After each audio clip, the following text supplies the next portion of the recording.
বহুদিনের অপেক্ষার পর গত শুক্রবার যুক্তরাষ্ট্র ও ইরানের মধ্যে পরোক্ষ আলোচনা শুরু হয়। ওমানের রাজধানী মাস্কাটে অনুষ্ঠিত এই বৈঠকের আগে মধ্যপ্রাচ্যে বড় আকারের যুদ্ধ জাহাজ বহর পাঠিয়ে কূটনৈতিক ও সামরিক চাপ তৈরি করেন মার্কিন প্রেসিডেন্ট ডোনাল্ড ট্রাম্প। এই চাপের মধ্যেই ইরানকে আলোচনায় বসতে রাজি করাতে সক্ষম হয় ওয়াশিংটন। তবে আলোচনার পাশাপাশি তেহরানের সামনে 5টি কঠোর শর্ত তুলে ধরেছে যুক্তরাষ্ট্র।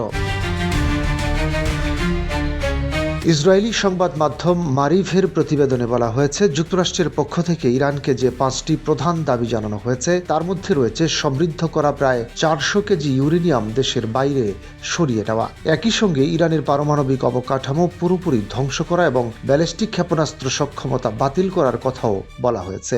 এছাড়া ক্ষেপণাস্ত্র উৎপাদন কর্মসূচি বন্ধ করা এবং সিরিয়া, ইয়েমেন, ইরাক ও লেবাননে থাকা ইরানপন্থী সশস্ত্র গোষ্ঠীগুলোর প্রতি সব ধরনের সহায়তা প্রত্যাহারের দাবি জানিয়েছে যুক্তরাষ্ট্র।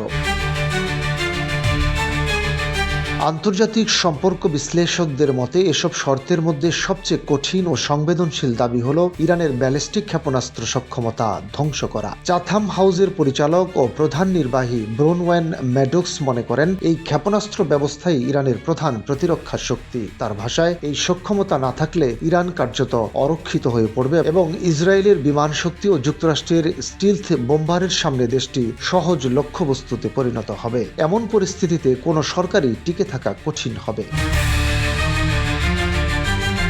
পর্যবেক্ষকদের মতে ইরানকে দেওয়া শর্তগুলো এমনভাবে নির্ধারণ করা হয়েছে যা বাস্তবে মানা অত্যন্ত কঠিন, ফলে এসব শর্ত প্রত্যাখ্যানের সম্ভাবনাই বেশি। আর বর্তমান উত্তেজনাপূর্ণ পরিস্থিতিতে সেই প্রত্যাখ্যানের অর্থ হতে পারে ইরানের বিরুদ্ধে নতুন করে সামরিক হামলা।